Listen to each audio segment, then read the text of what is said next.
Kaixo Winstarrak. Ongi etorri gure podcast honetara. Kaixo guztioi eta ongi etorri Maitasuna Lamitoak podcastera. Gu Winstaldea gara, EHUko gizarte hezkuntza graduko ikasleak, eta podcast hau gure kabuz egongo da zuzenduta. Gure izenak, Eider, June Arrieta, June Bustamante, Amaia eta Saioa dira. Podcast honetan maitasuna romantikoaz eta hau inguratzen duten mitoetaz, telesaietaz, liburuetaz, harreman desberdinetaz eta aldaketa behar duten jarreretaz hitz egingo dugu. Gai hau aukeratu dugu gaur egun maitasunaren inguruan dauden ikuspegiak errotuak daudela uste dugulako.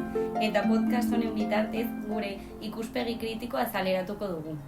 Gure helburua mitoak deseraikitzea, harreman mota ezberdinak ezagutaraztea eta honen inguruko aholkuak ematen saiatzea izango da. Batez ere, gaztei zuzendu nahi diegu gure podcast hau. Maitasun erromantiko kutsatu honen inguruan dauden pentsamenduen prebentzio bat egiteko. Izan ere, gaur egun ikusten diren jarrera batzuk aldaketa beharko luketela iruditzen zaigu. Eta maitasun erromantikoak sor ditzazken hainbat arazo ekidin nahiko genituzke. Hala ere, beste adineko pertsonei podcast hau entzutera gonbidatzen zaituztegu.